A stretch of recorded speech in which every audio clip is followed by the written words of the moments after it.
Qual era a religião de Jesus? Não.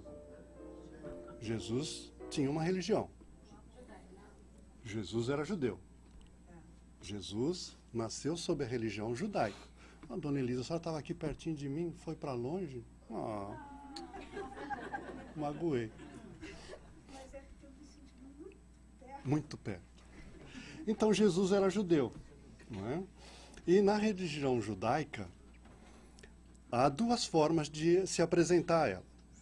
Uma escrita, que é o Torá. Se vocês não conhecem o Torá e quiserem vê-lo, é só pegar o Velho Testamento, os 5 primeiros livros é o Torá, que é o que foi escrito por Moisés. São todos os ensinamentos de Moisés a respeito de Deus e da lei de Deus. Mas fora o Torá, também há o Misná. O Misná é a tradição oral. São as interpretações que os sacerdotes, que os rabinos foram fazendo através do tempo da lei promulgada por Moisés no Torá. Então tudo se baseava nos ensinamentos do Torá e do Misná. E Mateus começa o capítulo 6 do seu evangelho falando o que Jesus diz sobre as obras da justiça. As obras da justiça estão no Misná, na tradição oral. E são 3 obrigações que todo judeu tinha perante a lei. E no hebraico era o Teshuvá, era o Tefilá e o Tzedakah. Eram as 3 obrigações que tinham, e eu vou falar, não precisa fazer, eu vou explicar o que seria tudo isso, não é? Nós vamos começar falando do Tzedakah.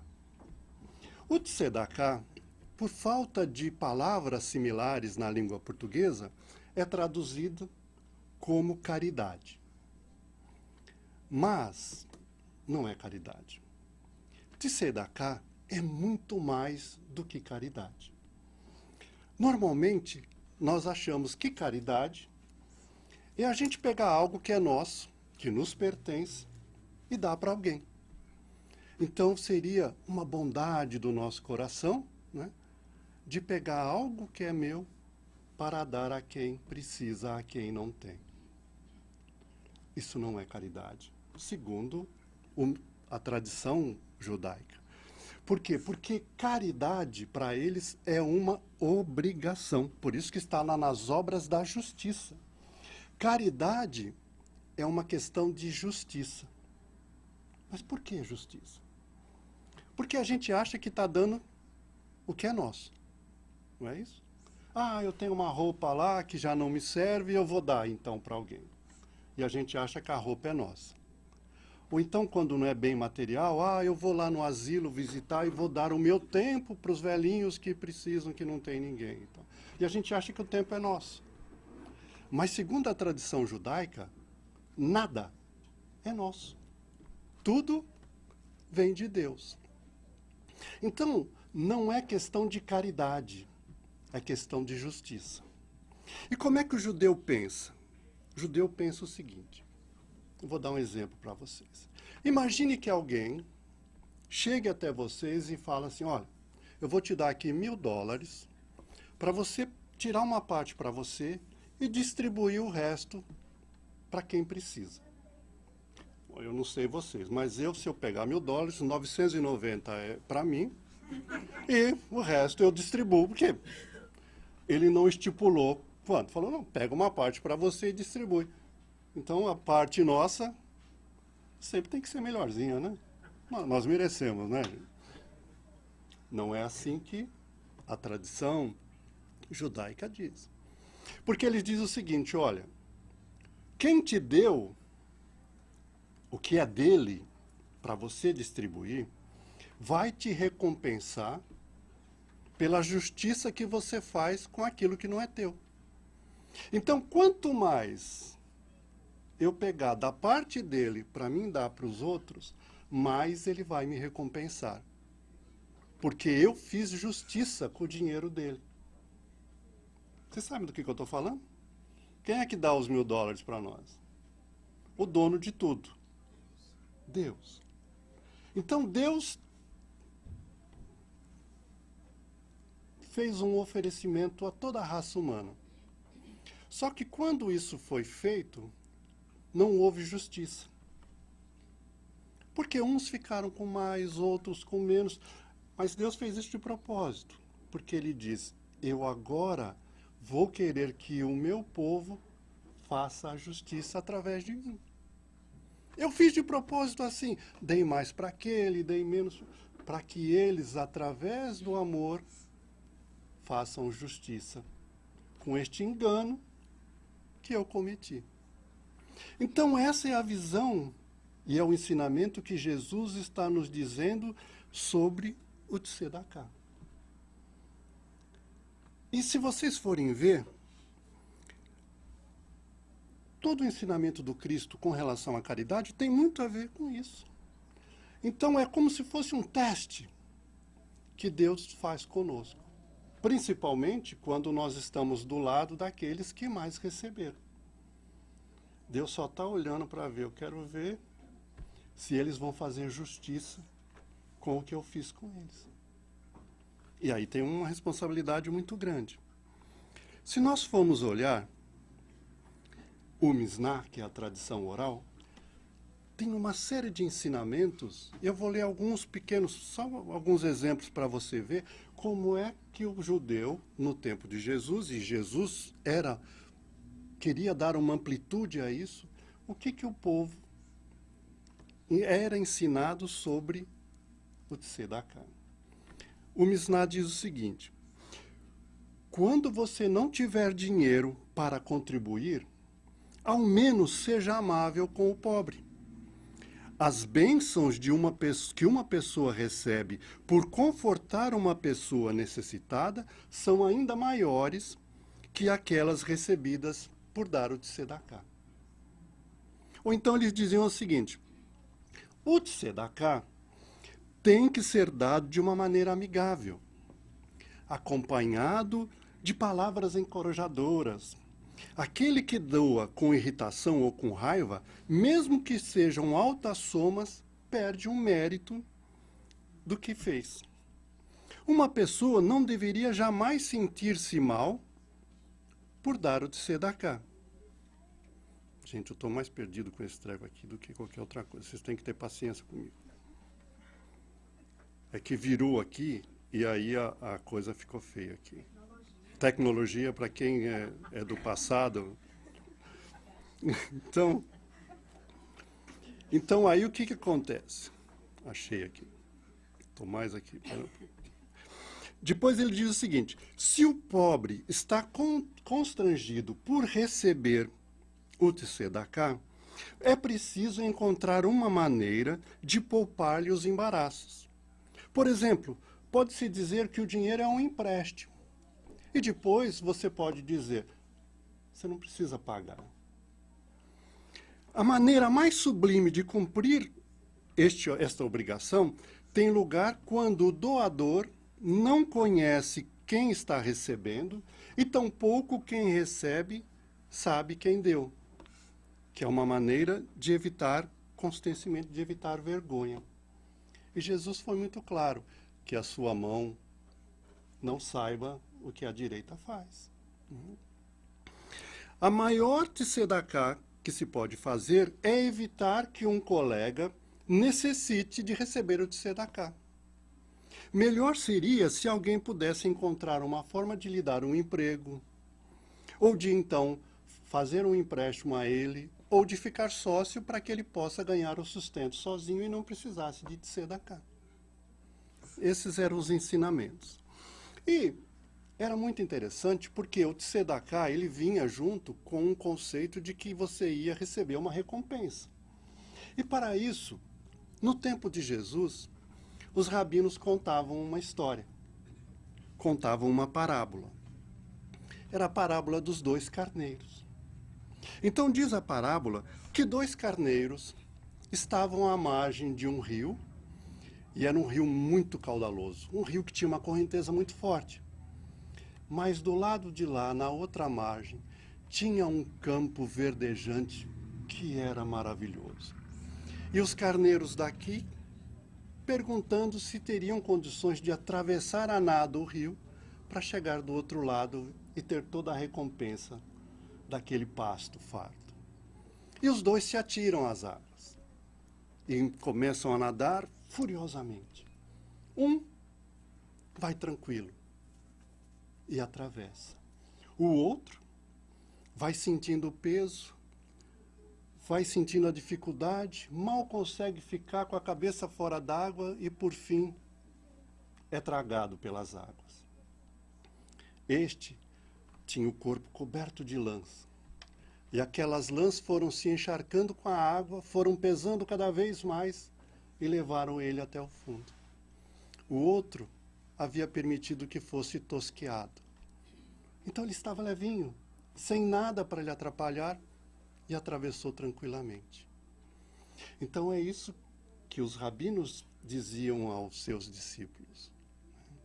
Aqueles que procuram juntar muito, que não repartem, que são egoístas, vão ser tragados pelas águas da vida e vão se afundar cada vez mais e não vão conseguir chegar do outro lado.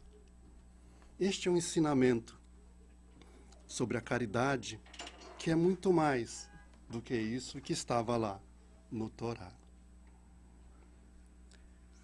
Depois eu vou falar para vocês sobre o Techuvá.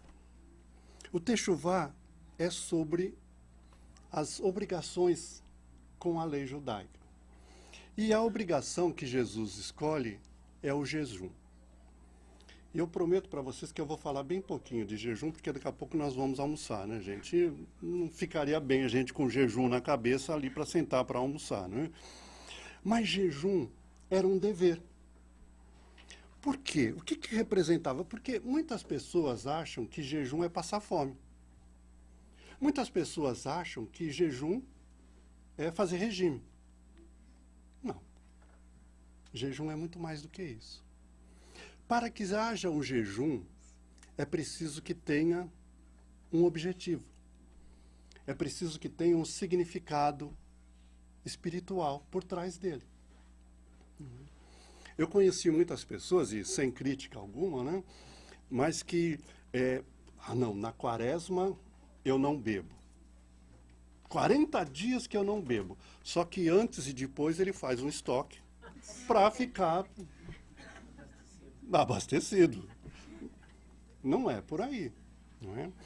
Então, o que significa o jejum? O que significa para nós nos alimentarmos todos os dias? Para que a gente precisa comer todo dia? Para sobreviver, para ter energia. Então, quando eu faço a opção por fazer jejum, eu estou abrindo mão daquilo que é mais importante enquanto vivo, que é a vida. Então, quando eu faço jejum, eu estou dizendo para mim mesmo, hoje, por minha vontade, eu começo a morrer. Por quê? Porque há algo mais importante do que a vida. Há algo mais importante do que estar aqui no corpo físico. E isso é a vida espiritual. Então, quando eu faço jejum, eu estou dizendo para mim mesmo, a vida material não é nada em relação à vida espiritual, à vida eterna. Então eu abro mão daquilo que é mais importante para mim, que é comer, que é deixar de beber. Não sei se vocês sabem, mas se nós ficarmos sem beber durante 3, 4 dias, nós já começamos um processo que às vezes é irreversível. E o jejum você vai abrir mão da comida e da bebida. Então é como se você estivesse dizendo, é muito mais importante do que a vida física, a vida espiritual. Eu tenho que prestar muito mais atenção naquilo que é eterno, naquilo que é verdadeiro, com relação àquilo que é passageiro e que é transitório. Então, este é o significado que Jesus quis dizer. Por isso que Jesus disse, e quando você for fazer o jejum, faça em segredo. Porque é uma coisa muito pessoal sua. Antigamente, na época de Jesus, o povo era meio assim. Se você for olhar, quando Jesus fala das 3 obras da justiça, nos 3 ele fala: faça em segredo, faça no escuro, faça sozinho. Por quê? Porque era costume naquela época, não um escândalo, mas um pouquinho de propaganda. Então, por exemplo, quando se ia doar dinheiro para os pobres, aqueles que tinham mais condições, eles pegavam um servo para que fosse na frente pelas ruas, anunciando: meu patrão está doando hoje não sei quantos mil dólares para os pobres, e ia anunciando pelas ruas. Ou então, quando você ia lá no templo, eles foram muito, né, de propósito, fizeram um negócio que chamava gasofilácio. O nome é difícil, mas o princípio é simples. É um tubo de alumínio, mais ou menos grosso assim, onde você jogava as moedas que você estava doando no templo. Só que ele era um tubo muito comprido, e era numa sala que tinha uma acústica maravilhosa. Então toda moedinha que você jogava lá fazia um barulhão tão grande que todo mundo escutava. Então quanto mais barulho fazia, mais generoso você era. Só que todo mundo tinha que saber disso, né? Então aí fazia aquele escândalo todo. E é por isso que Jesus fala. E quando se fazia o jejum, as pessoas se cobriam de cinza. Mas não é por roupa cinza, não. Eles pegavam cinza de fogueira, e jogavam sobre a cabeça para que todos soubessem que ele estava jejuando. Para que todo mundo, olha, ele está jejuando. Viu como ele é? Viu? Ele cumpre. E era assim que fazia. Por isso que Jesus disse, né? É preciso que se faça em silêncio, com muita tranquilidade. E eu inverti aqui, porque quando Jesus toca e Mateus no Evangelho nos fala, primeiro Jesus fala sobre a caridade, depois ele fala sobre a oração e por fim sobre o jejum. Mas eu deixei a oração para o final, porque eu achei tão bonito, eu achei tão muito maior do que aquilo que a gente está acostumado a ouvir, a interpretação que se dá sob a forma como que Jesus nos ensinou a orar. A oração, quando Jesus começa a falar da oração, Jesus, normalmente, a gente acha que orar é um ato de fé. Mas, de novo, é um ato de obrigação que nós temos para com Deus, o nosso Pai. Não é? E então é interessante a gente começar a perceber a profundidade do ensinamento de Jesus com relação a isso. Para começo de conversa, porque Jesus diz para nós que nós temos que orar no silêncio do nosso quarto. É preciso nos isolarmos, é preciso estarmos ali, só nós, eu e Deus, para que eu possa orar.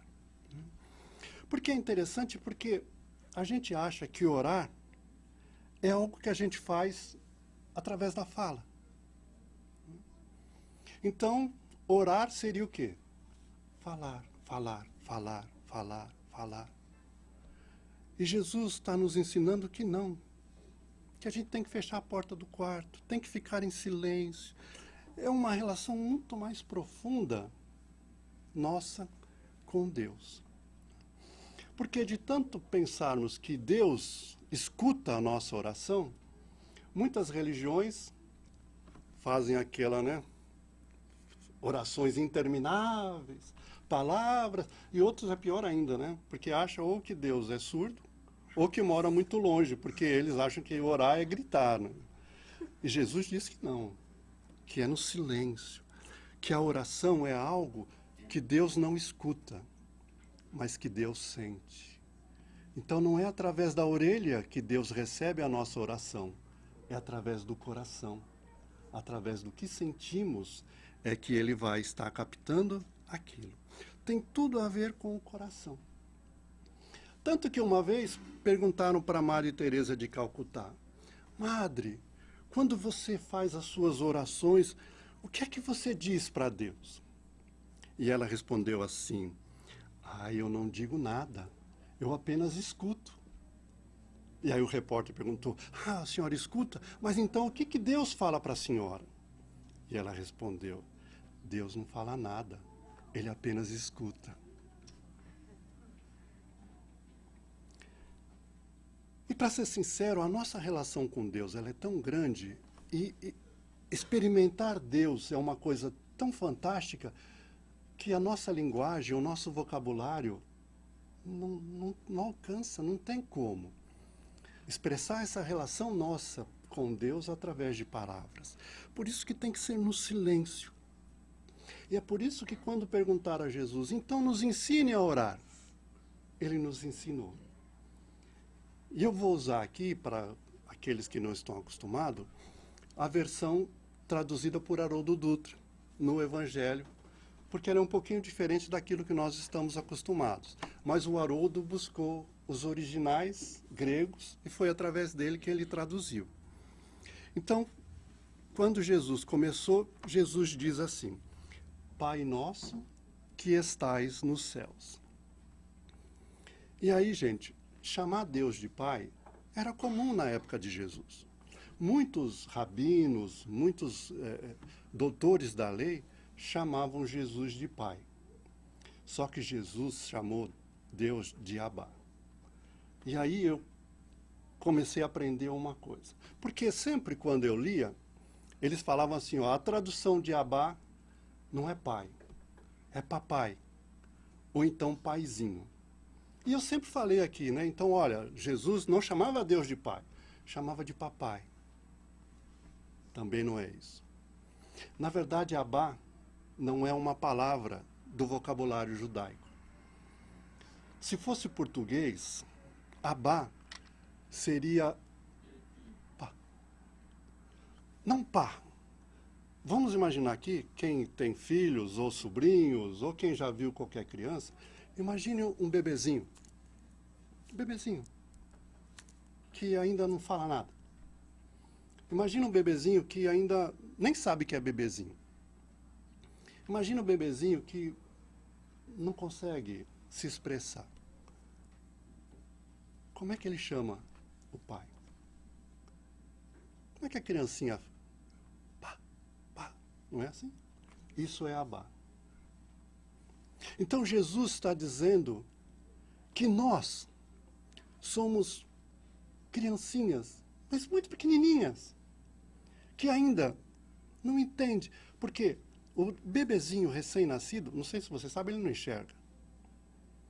Ele sente muito o cheiro e ele ouve muito mal. Então, como é que ele sabe que aquele que chegou é o pai? É pelo cheiro, não é pelo intelecto, porque ele ainda não pensa. Ele nem entende quem que é aquele, mas o cheiro e o som daquela voz ele conhece. E ele sabe que ali tem algo muito seguro para ele. Ele sabe que naqueles braços ele pode se entregar confiante. Ele não sabe quem é, mas o bebezinho, quando vê o pai se aproximar, ele sorri. E se o pai erguer os braços, ele se entrega totalmente. Por quê? É o Abá. É isso que Jesus está dizendo quando fala Abá. Essa é a nossa relação com Deus, de crianças que não entendem o que é Deus, que não faz a menor ideia do que é Deus, mas sabe que ali é um local que ele está seguro. Ali ele pode confiar totalmente, porque ele é o Abá. Então é isso que Jesus está dizendo quando começa, mostrando qual é a nossa relação com Deus. E como é preciso que a gente encare a Deus na nossa vida, como o nosso Abá. Isso é lindo, lindo. Depois Jesus continua dizendo, santificado seja o teu nome, venha o teu reino, seja feita a tua vontade, como no céu, também sobre a terra. Eu diria para vocês, dá uma olhadinha lá fora. Não precisa olhar, não. Como é que está o mundo lá fora? Vocês já viram como é que está o mundo? Vocês já viram que tragédia que é ali o Oriente, a África? Vocês viram como foi bonito o Papa falar na ONU sobre a miséria que está ocorrendo na Terra hoje com relação a esses refugiados? Vocês já viram quantas guerras, quanta miséria, quanta fome? Será que o mundo está certo? Será que o mundo não está meio desajustado? Será que o mundo não perdeu um pouco o rumo? Pois é disso que Jesus está dizendo. Está dizendo o seguinte, que nós estamos percebendo que o mundo não está um bom lugar para viver. Mas que no fundo do nosso coração nós temos que ter um desejo muito grande. E é através desse pedido que nós fazemos, venha o teu reino. Nós estamos pedindo para que o mundo melhore. Para que a gente possa trazer o reino de Deus de paz, de justiça, de harmonia para já. Porque está muito ruim, está muito difícil. Nós pedimos que as suas leis sejam cumpridas aqui na terra. E qual é a lei de Deus? É amar. É amar. Então, quando a gente fala, venha o teu reino, seja feita a tua vontade, já. É um profundo desejo nosso para que o mundo melhore. Para que não haja tanta coisa errada, tanta tristeza na terra. E quando a gente fala, venha a nós o teu reino, nós estamos dizendo mais ou menos o seguinte, ó, no mínimo, que amanhã, quando eu acordar, aqui seja igual ao nosso lar. No mínimo, né? Tinha que ser melhor, né? Mas o nosso lar já estaria bom. Vocês leram o livro? Viram o filme? Vocês perceberam como é que o André Luiz se sentiu quando ele descobriu que estava no nosso lar? Já pensou a gente acordar amanhã, olhar lá fora e o mundo está diferente? O mundo está igual ao nosso lar, onde não há mais guerra, onde não há mais miséria, onde há amor fraternal com qualquer um, não importa quem, onde não haja cor, raça, credo, é tudo igual. Seria bom, né? Pois quando a gente diz, venha o teu reino, seja feita a tua vontade, é isso que a gente tem que estar pedindo. E mais do que isso, talvez ser até a gente, né? Para isso tudo. Depois Jesus diz, o pão nosso diário, dai-nos hoje. Vocês conhecem a história do povo hebreu? Né? Quem faz o curso de aprendiz do Evangelho sabe, né? Mas o povo estava cativo, era escravo no Egito. E Moisés tirou o povo da escravidão e foram pelo deserto durante 40 anos. Eram 700 mil homens, mais mulheres, mais crianças, era mais de 1 milhão de pessoas. No deserto. Então não tinha leite, porque se tivesse vaca, a vaca não tinha capim para comer. E aí não tem leite. Né? Não tinha pão, porque não tinha como plantar trigo e nem dava tempo. Não tinha nada. Mas tinha algo. O que tinha, gente? Tinha o maná. O maná era um pão que caía do céu.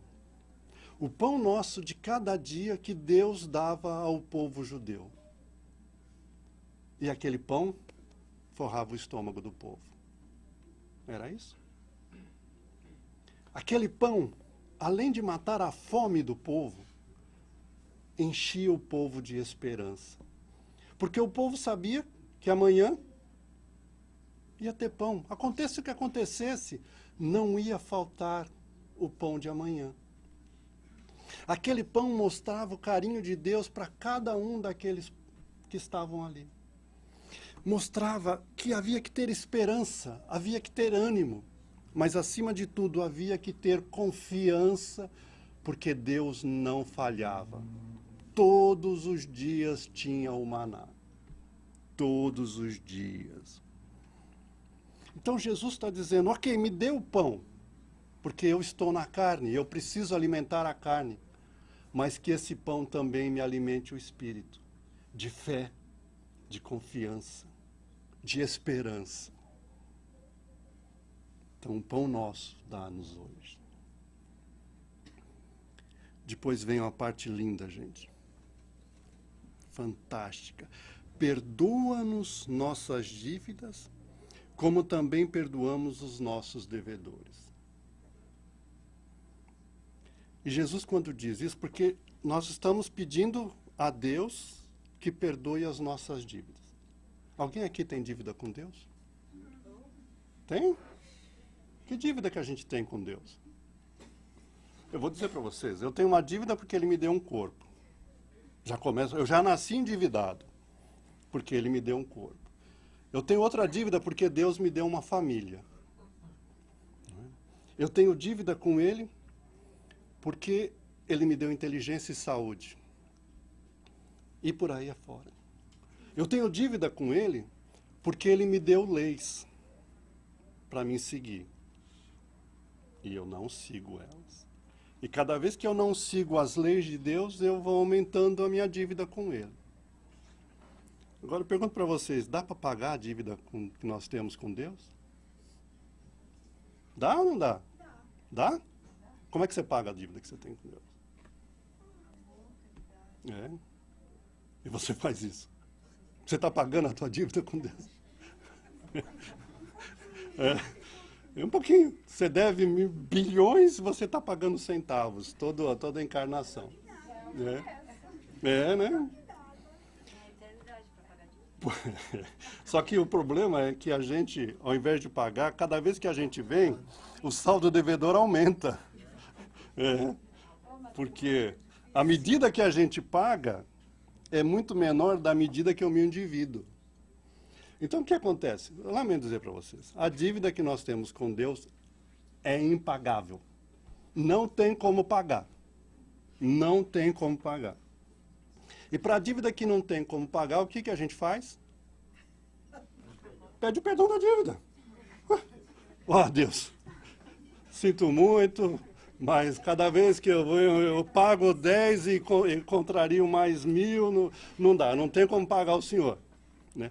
E aí só tem duas situações, gente.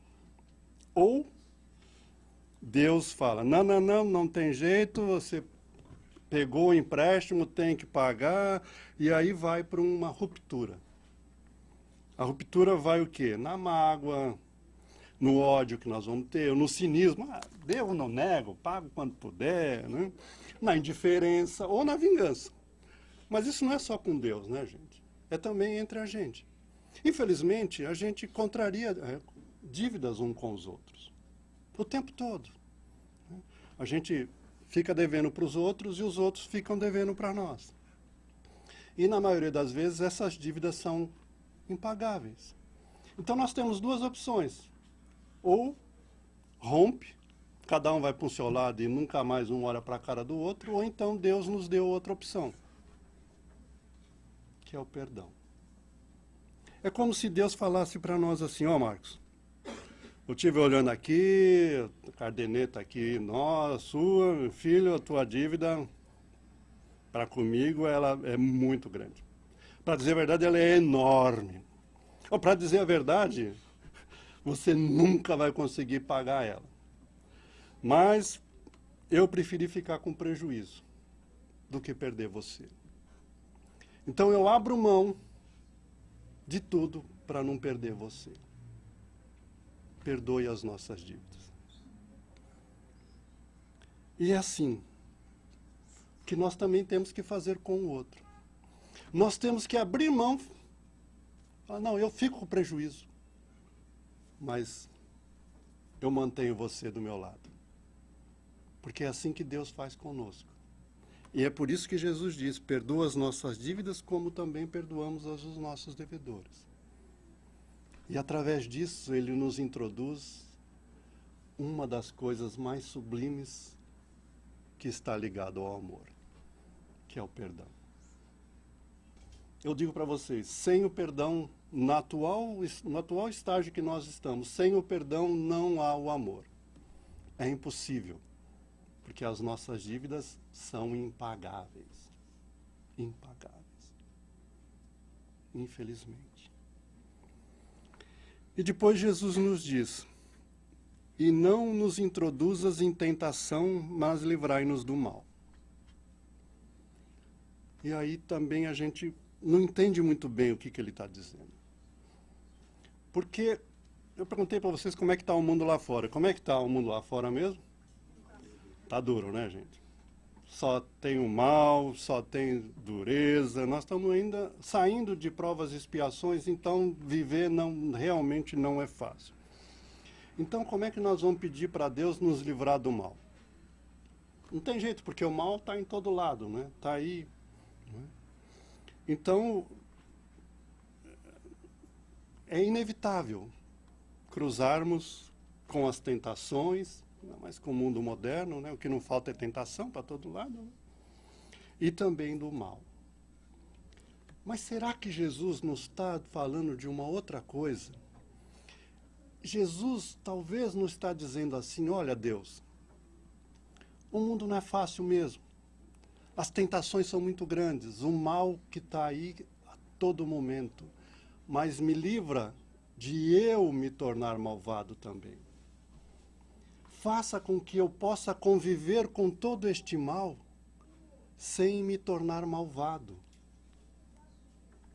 Que eu possa manter o meu coração livre dessa maldade toda que está aí fora. E às vezes é tão difícil, porque às vezes nós vemos pessoas que fazem coisas tão horríveis que é difícil a gente não sentir ódio daquela pessoa. Mas quando eu sinto ódio daquela pessoa, eu estou deixando o mal invadir o meu coração. Isso não é bom. Por isso que a gente tem que pedir, livra-me do mal, dentro do meu coração, para que eu possa ver a maldade lá fora, sem me contaminar dela. Para que eu possa ter olhos de amor, para que eu possa perdoar a dívida dele, que é impagável pelo que ele fez. Quando nós damos abertura para o mal, é sinal de que nós estamos lutando com o fato de que nós somos herdeiros de nós mesmos. Né, dona Elisa? Que eu sempre falo, né, gente? O sofrimento não está ligado à dor.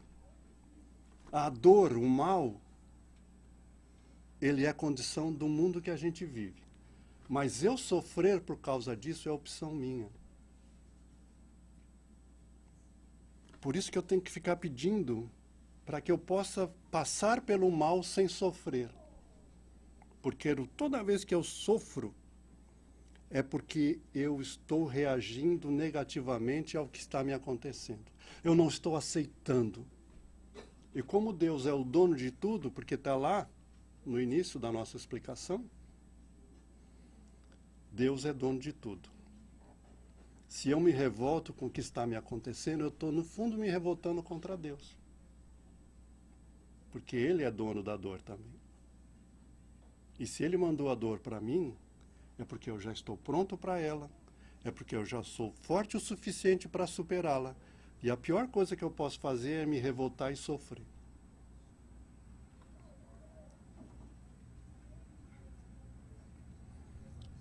E como nós dizemos, cada dia está mais difícil viver.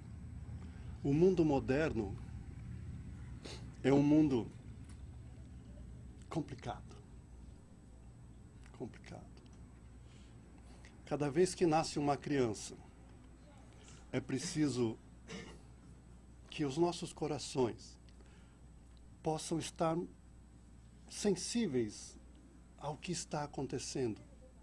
Porque é mais um que vem para passar por essas situações que são terríveis. Terríveis. É cada vez exige mais de nós para que a gente possa passar pelo mal, pela maldade, sem nos afetarmos por ela. É preciso envolver cada vez mais em carinho, em amor, para que a gente possa construir o reino de Deus, para que seja feita a vontade dele, para que o seu reino comece hoje. E é tudo isso que Jesus nos ensina nessa oração tão maravilhosa que é o Pai Nosso. Tão profunda. Porque a gente tem o costume de repetir maquinalmente, né? Às vezes, eu começo, né? Pai Nosso que está... E durmo. Nem termino, vou terminar só no outro dia. Pela correria, pela forma como a gente está vivendo ultimamente. Mas quando a gente começa a ver o que Jesus queria dizer com essa prece? Eu não sei vocês, mas quando eu comecei a fazer esse estudo, eu fiquei tão feliz de entender um pouquinho melhor, de saber que eu sou uma criança, mas que eu estou no colo de Abá. Não é bom a gente saber que está no colo de Abá? Que ali é um local seguro? Que ele sabe? Porque eu me lembro quando eu tinha, acho que 2 meses de vida, né? Eu tenho uma boa memória, né? Vocês estão rindo do quê? Meu pai era o meu super-herói. Eu olhava para aquele homem, ele tinha resposta para tudo. Ele me protegia de tudo. Marcos, não mexe aí que você vai se machucar. Eu mexia e me machucava. Ele sabia do futuro, ele sabia de tudo. 2 para 3 meses. Eu não andava ainda, mas eu prestava atenção e via, né? Então nós somos assim, gente. Nós temos menos do que essa idade. Estamos no colo de Abá. E ele nos ampara. E ali é um local que nós estamos seguros deste mundo que está aí, que não é mundo fácil. Que não é fácil. É um mundo cheio de desafios. E alguns desafios são tão grandes que a gente aumenta a nossa dívida para com Deus e para com o próximo. E é por isso que eu tenho que pedir sempre, perdoe. Perdoe as nossas dívidas.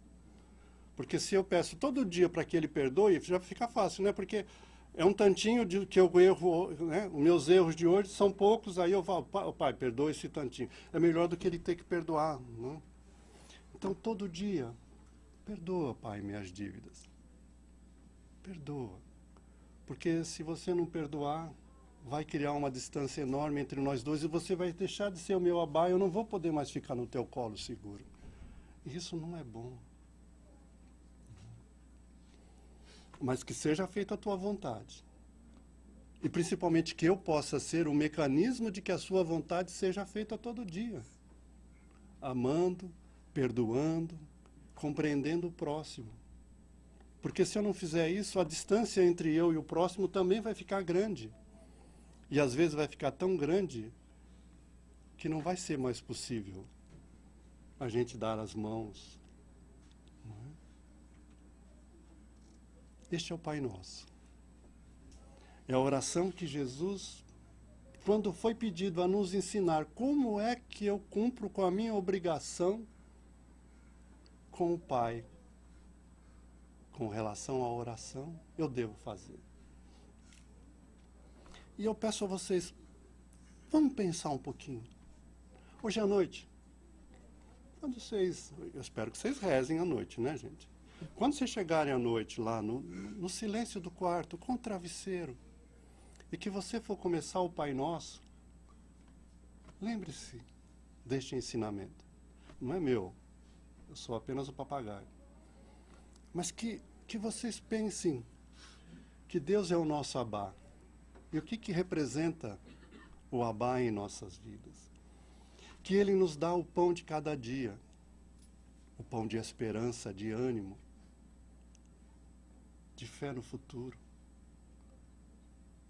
Lembre-se do perdão. O quanto o perdão é importante. Porque o perdão nos distancia. O perdão constrói paredes. A falta do perdão. O perdão constrói pontes. O não perdão constrói paredes. Obrigado. E o perdão constrói pontes que nos aproximam, que nos ligam. e que nós possamos sempre confiar, porque Ele está no comando. Ele sabe o que faz. E a nós compete compreendê-lo. E não é preciso respeitar a Deus, porque Deus não quer o nosso respeito. Deus quer o nosso amor. E é isso que nos cabe, para que a gente estreite o laço com o nosso Abá. Que cada vez que ele nos pegar no colo, que a gente faça como os bebês, né? Vocês viram a reportagem que saiu aí no jornal, que a criancinha pequenininha, que não sabe de nada, mas ela sorri. Vocês viram os estudos científicos? Foi aqui nos Estados Unidos. A criança sorri é para contagiar os pais, né? Na verdade, ele está fazendo um jogo com os pais, porque ele quer o sorriso de volta. Então, vamos sorrir para Deus quando Ele pegar no colo, que Ele nos envolver em carinho. Aquele sorriso puro, dizendo, aqui eu estou num lugar seguro. Aqui eu me sinto bem. E que este colo possa nos contagiar todos os dias de muita fé, muita esperança e muita alegria. Porque se o mundo é difícil, nós estamos no colo de Abá. Obrigado, pessoal.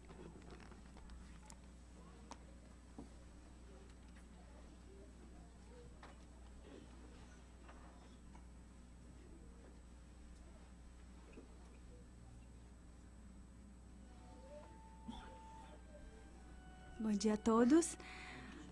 Os pais dos evangelizandos estão sendo convidados a irem para a salinha.